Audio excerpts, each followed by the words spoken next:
What's up everybody, Mad Max here, and the ML63 is finally running. I'm here at Bergen Imports today to pick it up, and we're about to take it for a spin.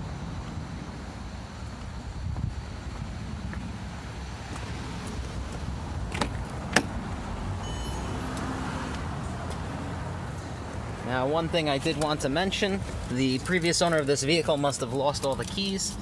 This key does not have keyless go, even though the car has keyless go. So I'm gonna have to order a new key if I want that to work.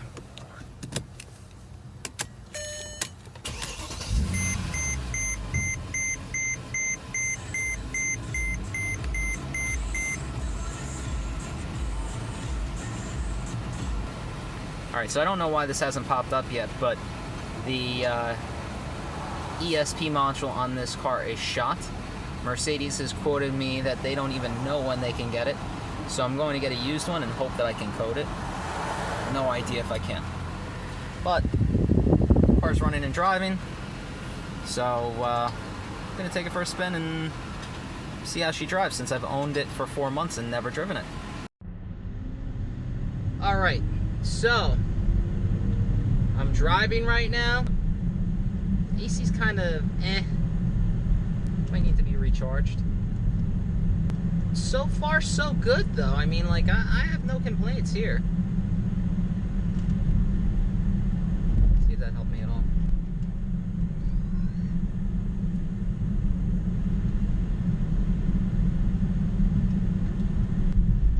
Yeah, the AC doesn't seem to be, like, really...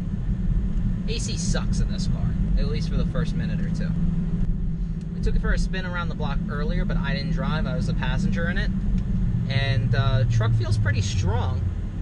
I mean, I got no complaints here in terms of how it drives, other than the, as I said, the fact that the keyless go key does not work, which is going to drive me absolutely insane, because it doesn't have a keyless go key. So we figured that out by the key not being recognized, and then looking at the part number on the key, which showed that it was not keyless go compatible. So somebody was cheap and saved $100 and did not have keyless go, which I'm a little pissed off about. I might fix it. I might not. I don't know. Overall, I've been told that this ML drives better than similar vintage MLs in the Northeast. Probably has something to do with it dealing with southern roads instead of northern roads. So driving around town, tires are a little noisy. Steering is, for lack of a better term, vague.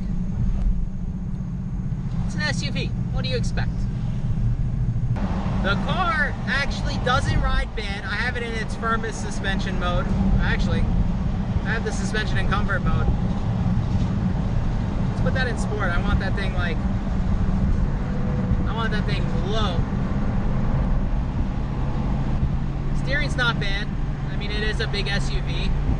And now we're going to try some acceleration. Whoops. And somebody decided to cut me off. Acceleration, not bad on the highway. Feels like a 500 horsepower car. The sound, though... Hold on, let's roll the windows here. The sound is disappointing. Doesn't sound like a hearty V8. Definitely eats gas like a hearty V8. I really think that this car is probably most at home on a highway like I am right now. So, this car has an off-road mode, which I think is absolutely ridiculous. It's got 12-inch wide tires, 295 40/20s all around, which are useless off-road. They're street tires.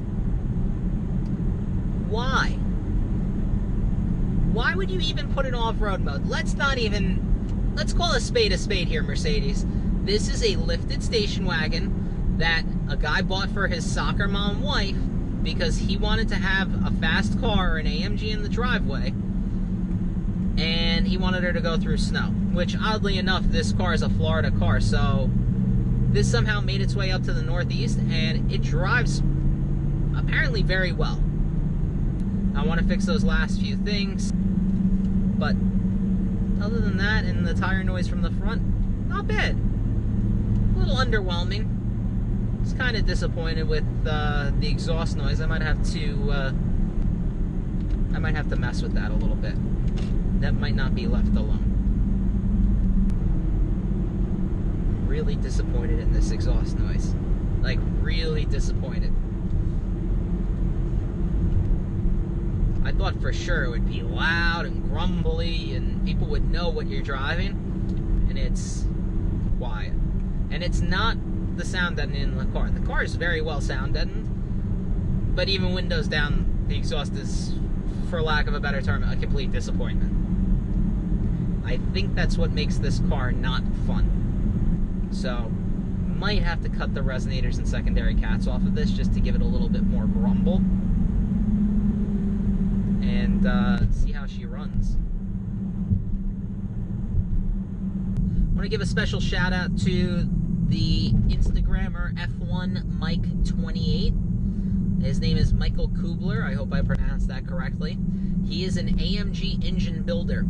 So when I found out that the engine was bad in the Mercedes, I messaged him to ask him if the engine blocks are the same, because the R63 and ML63 have the same part number for the long block. The rest of the AMGs have a different part number. I messaged him. I found out from him that they are in fact the same engine block, heads, intake manifold. The difference was oil pan, oil pump, as I later learned, timing chain guides, timing chains, and the timing covers, obviously.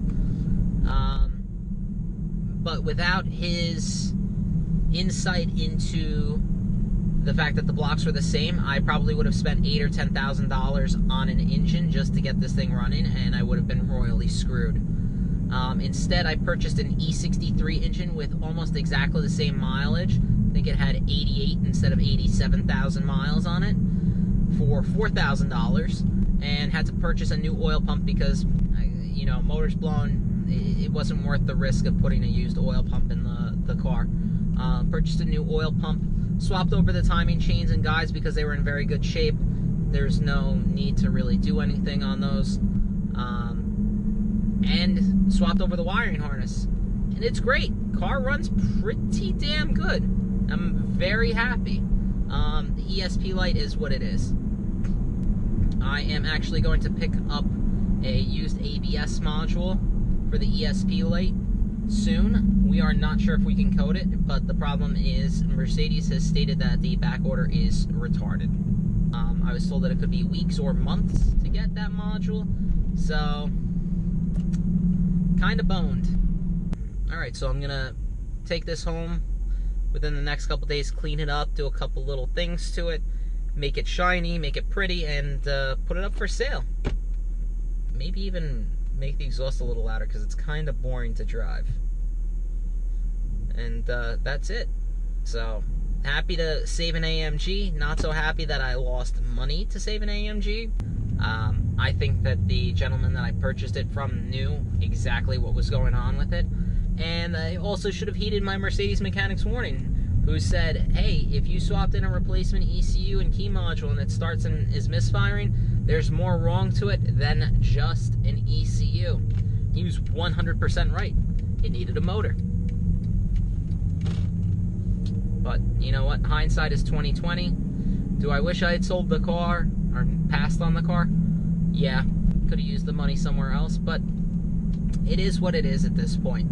Just need to get it clean, get it right, and get it gone. Alright, so we're back. Just dropped off the ABS module for this thing. Ugh. I'm growing to really resent this car. It just does not seem to want to stay together.